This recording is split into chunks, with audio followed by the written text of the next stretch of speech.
Hello friends, how are you here? How you doing?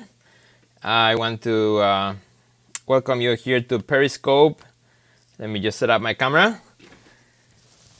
All right, how you doing? Hope you are joining me, hi Didi, and a few others that you're planning to join me today. My name is Sergio Gomez. Again, I'm an artist, I'm a curator, creative consultant, and do all kinds of other things. Hello there. Ilde and other friends are joining me right now. That's awesome.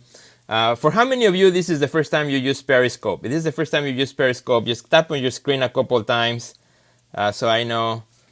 Or maybe some of you, okay, great. Some of you are new. This is your first time you use it. And, we all have a first time using this new technology. All right, great, awesome. Well, I'll tell you a little bit more about what I want to talk about today. I want to give you some Periscope 101.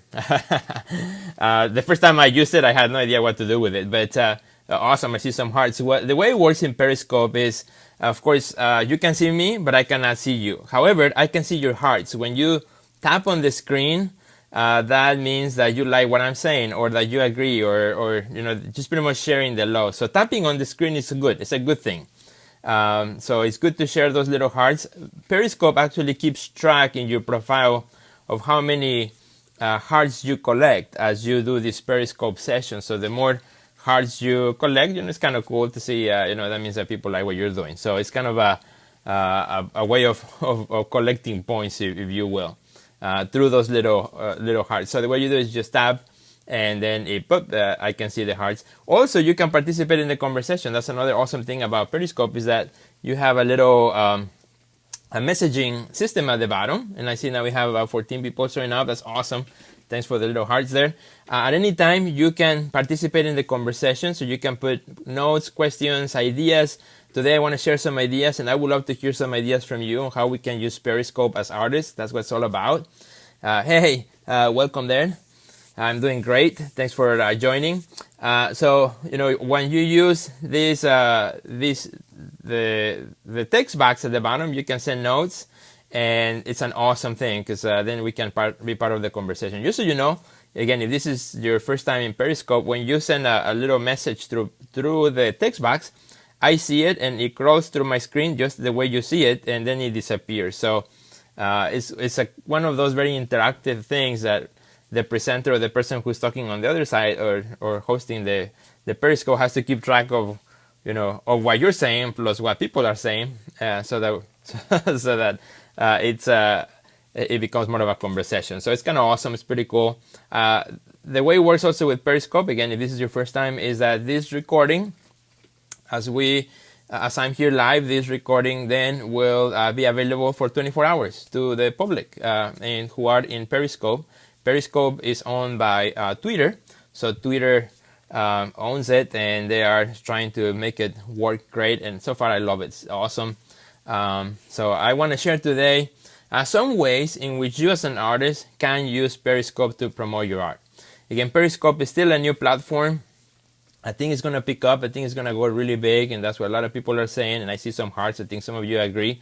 Yeah, as I talk about these things today, if you agree with what I say, just tap on the screen, give me some hearts, give me some love, and that's how we go. Also, just so you know, when you join into the Periscope and when you tap on the screen, you are assigned a color. So you right now have your own little color. So anytime you tap on the screen, the color of the hearts are yours. So you know what color you are in as you join in. So awesome. I want to welcome some of my friends who are joining in to Periscope. So what I want to talk about, and feel free to jump in the conversation and provide ideas too. It's kind of more of a conversational thing. It's going to be short and quick and sweet. But how we as artists can we use this technology? So and how can we use it to promote the things that we do, which is our art? So I'm going to give you about 6 ideas that I have so far that I've been thinking since I started using Periscope last week, and how we can do this. My first Periscope I did was just a test, and I just pretty much said blah, blah, blah, blah, and it was like maybe 60 seconds, and that was it. I just want to see how it worked. Then my second Periscope I did was, I think it was Friday. I did on your website. I'm in the process of redesigning my website, so I talk about, give ideas to artists, how to create a website that doesn't suck. And I talk about 5 awesome things which you can find in my blog. And also today, I want to share some kind of quick insights, some pointers for you on how you can start using Periscope. And what I'm going to do, what I love about Periscope, and this is another of those things that you can do, say, well, I do this session and then in 24 hours it's gone, so what's the point? Well, the cool thing is that you can save the session to your phone. So if you save the session to your phone, then you can take that session and upload it to YouTube, and then you can put it in your website or whatever you want to do with it. So that's a good thing you can do with it. All right, so the first thing I would like to recommend to all of you artists out there, creative types, on how you can use this technology. First thing you got to do is, in my opinion, is decide how you're going to use this medium. All right, how do you plan to use this medium? This could be another of those great inventions that will take us away from our studio, because we'll have another big distraction. Now you're not only distracted with Twitter, Facebook, and Instagram and all that, but now you have Periscope. Just add more one to the list, add one more big distraction. And what websites do you use to make a website? Well, I can talk about that at the end a little bit in relation to the web design thing that I did last time. But this whole idea of Periscope could be another one of those big distractions for us as artists. We already have a lot of things to do. It's hard to keep focus in the studio, and now it's like, okay, now I have to use Periscope too. You gotta be kidding me. But I think if you decide from the get-go how you want to use this technology and then stick to that, then you'll be in good shape. I have decided for myself on 4 things that I want to do with Periscope. The first one is provide content, which is what I'm doing today, and this is what I did Friday. Provide some things that share some ideas with artists and on different topics. So today I'm talking about Periscope. Last time I talked about website. So provide some content. I also decided that through Periscope, I want to create conversation. So interact with people that perhaps I would have not met in any other way, only through Periscope. And number 3 is use it also to document my artwork. So that's important for me as an artist. So some of the conversations I'll be doing will be related to my art, and that will be a way to document what I do, and also for me to get better at talking about my art. And number 4 is also as promotional platform, to talk about some of the things that I might be doing in my art career or also with my project. So those are the 4 things how I'm going to use. I'm not going to use Periscope to waste time to see what everybody else is doing for their breakfast, or what somebody last on the weekend I saw somebody was showing how to make tacos and stuff like that. I mean, that's fun, that's great if you want to waste some time. And for entertainment, that's cool. But I don't plan to use Periscope for entertainment. I have other ways in which I can entertain myself. But I have these 4 objectives in how I want to use Periscope. So everything that I'll mention today kind of fits into one of those. All right, so the first thing is decide how you want to use this medium so that it becomes something that is productive for your career. If you agree with that, just tap in your screens, show me some hearts if you like that idea. Don't use it as a waste timer. There, I see some hearts. Absolutely. Decide how you're going to use the medium so it doesn't become something that pulls you away from your art, but rather something that is useful for your career. Number 2, here's a good idea of something you can do with Periscope. Is you can broadcast from the studio as you work. And I saw that over the weekend.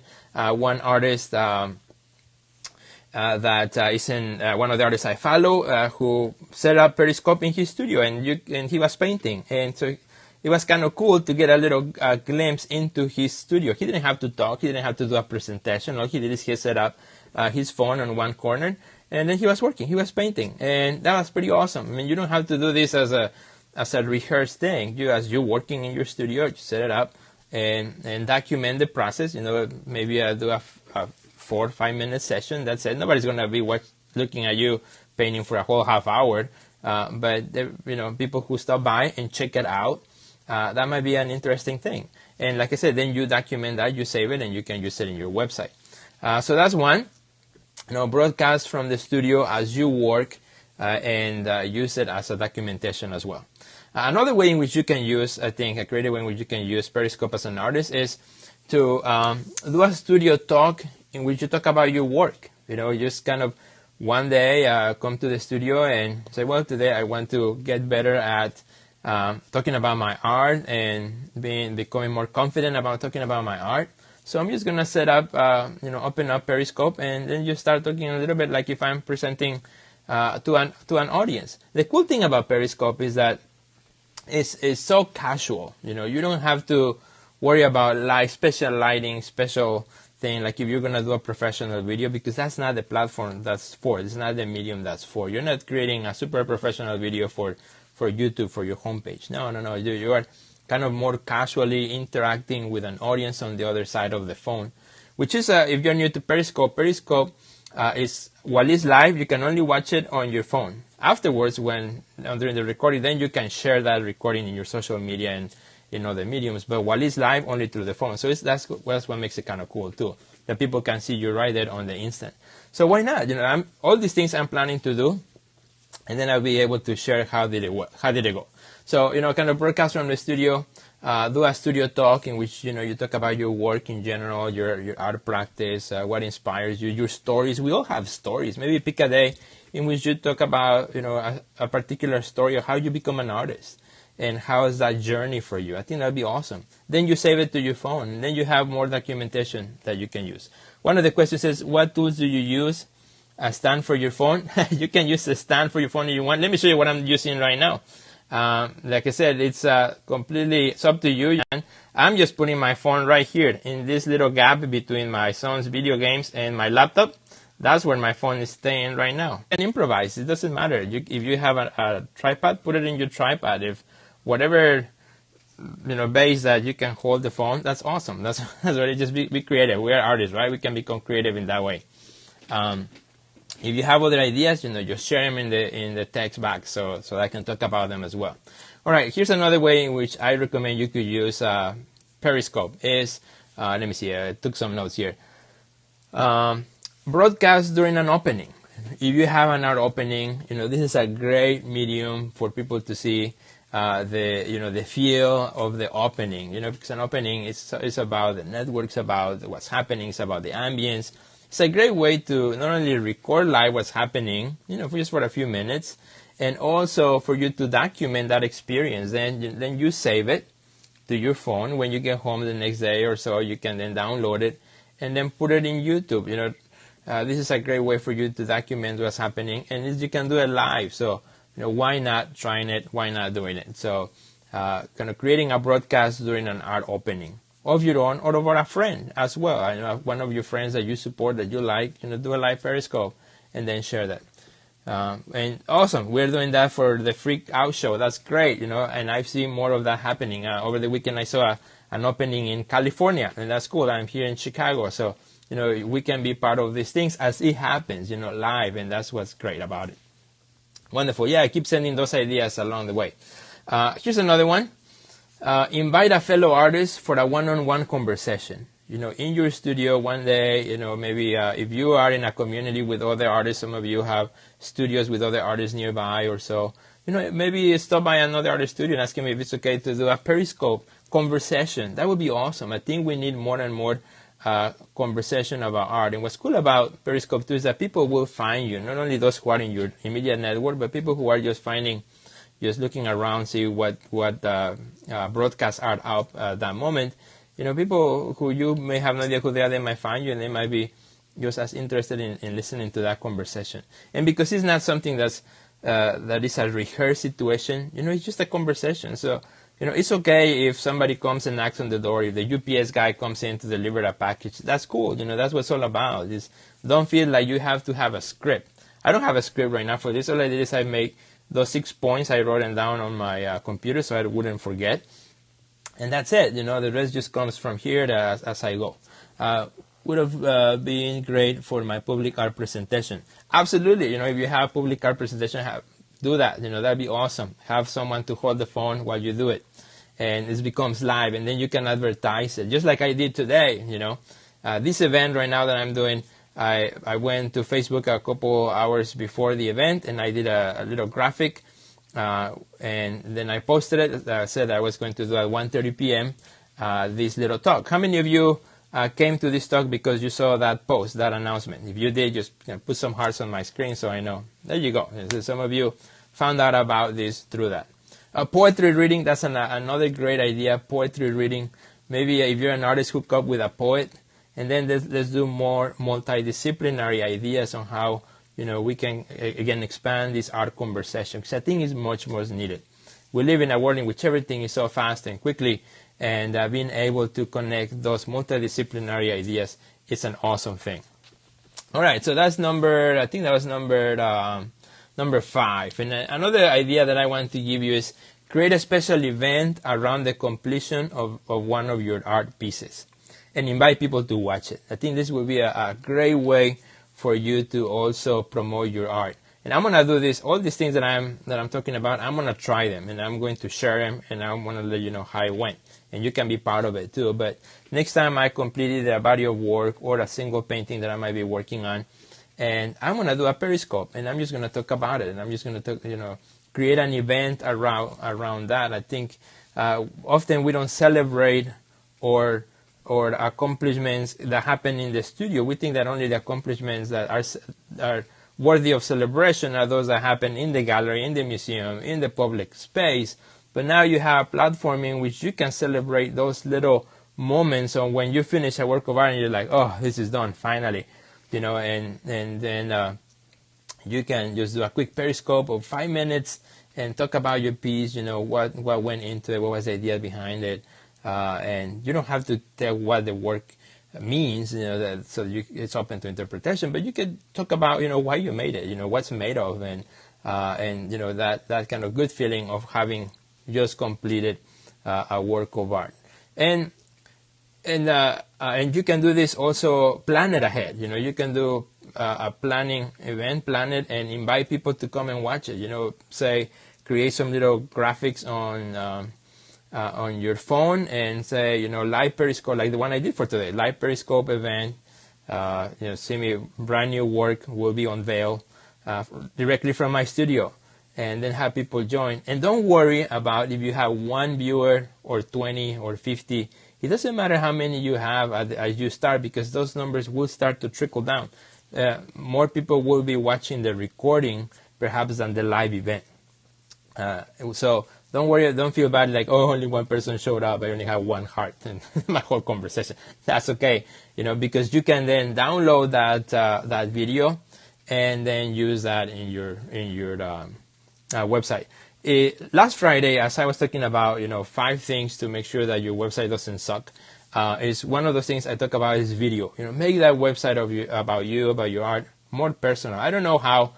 Along the way, as artists, we took this idea that our website needs to be like this cold place with just white background and nothing that looks too personal, that looks like it's the website from the Whitney Museum. It's all about just pictures and about me and all written in third person and so forth. And we took the personhood out of that. And I want to bring that back, at least in my view. I think that's important. Who you are as an artist, I think that's important. It creates also this authenticity behind the work. So when people come to your site for the first time, they not only connect with the art, but they also can connect with you as an artist. Absolutely, I'm making it more personal with the postcards. Somebody's already saying that, and I think that is huge. I don't know how in the world, we kind of took away from that, and so many websites that I visit as curator, as I organize exhibits, are kind of very cold and dry, and there's no sign of life, and I want to bring that back through my site. And one way to do it is through video. If you do one of these broadcasts from your studio, you save it, you put it in YouTube, and then you put it in your website. Put a tab for videos and videos from my studio. Create conversations. That's a great way for people to see what you're about, who you are as a person as well. So, and then, okay, I went kind of into the website theme again, but I think I'm going to do a follow-up on the website ideas because I had a lot of comments from the last one I did. But to wrap it up and keep it short and sweet, I want to go back and kind of give you what I share. What's a good way to get quality followers? Oh yeah, how's a good way to get quality followers? Here in Periscope, I think if you whatever title that you give to your video, because you can give a title to your video before you click on start recording, give a title that pertains to artists if that's what it's about. So if you've noticed in the one that I did today, it's about artists. So in the title of my video, it's relates to it's called Artists and Periscope. So people who are artists, will find it, and then they will be interested in watching it. And I think that's what's about. And it will take time to get many followers along the way. But like I said, don't be discouraged if you only have just one or two as you start, because you can it's just documentation that you can use for future. So this whole session, I'm gonna put it in my YouTube, and then you'll see it later on in my social media, and then you'll see it in my Facebook. So and I mean in my website too, in a section for videos, tutorials and kind of that thing. So I'm gonna wrap it up really quickly and say again, for those of you who join in late, how as an artist you can use this medium to promote your art yourself as an artist. The first recommendation is decide how you're going to use this medium. Make a conscious decision of, I'm not going to use this to waste time, I'm going to use this to be productive. In my case, 4 items: provide content, create conversation, document my art, and promote. Those are the 4 ways in which I'm planning to use Periscope. Number 2, broadcast from the studio as I work. Once in a while, just as I'm making my paintings or drawings, just set it up in one corner and just record for 3, 4, 5 minutes, and that's it. So people can have an insight into my studio, my process. Then I will save it and then put it in my YouTube. Number 3 is do a studio talk in which you talk about your artwork in general. Why you are an artist. Maybe share a story of how you become an artist and engage in conversation with those who follow. Number 4, broadcast during an opening. If you have an event or a friend's event, just broadcast for a few minutes so that you get to catch the glimpse of the event and the excitement of the being live there at the opening. Number 5, invite a fellow artist for a one-on-one conversation. Invite an artist to come to your studio and just have a short conversation, 10-minute conversation talking about art and ideas about art. And you record that, and then you have an audience that also follows you along the way. And number 6, create number 6, create a special event around the completion of a work of art, and invite people to watch it. In other words, create an event out of your studio, out of the completion of a work of art. If you just finish a painting, a drawing, a sculpture, and you maybe just announce it that you're going to talk about your new work, and that's a great way to start creating promotion, to document your artwork as well, and you use it to create more conversation. So that's how I'm planning to use it. I don't know how you're planning to use it, but think about these ideas, and if you have more ideas, share them here on your text box right now. Any questions? Any comments? If you like this conversation, you just tap on your screen, give me some hearts. And before I go, I want to also tell you here that we have a free webinar Tuesday that's called 7 Months to Maximize Your Art Career. It's an awesome webinar. You can just go to the Art NXT Level website, which is theartistnextlevel.com, and you can join us there for an awesome live webinar for tomorrow, Tuesday, at 6:30 p.m. Central Time, and you can join us. It's free. We share a lot of resources and information and ideas on how you can make the best out of your art career. So if you haven't taken it, please go check it out, take it. It's awesome. It's absolutely free, and we send you a link and all that. That one's a lot more professional than this. Again, this is more of a conversational, casual kind of thing. But I hope you check it out. Again, you can go to theartistnextlevel.com. So thanks again for joining me today. I hope you enjoyed this conversation. I can't wait to hear how you're planning to use Periscope for your own art career, and I can't wait to get invited to some of your Periscope events and being there and seeing what you're doing, and I'll do the same. Take care, and I will see you next time. Ciao.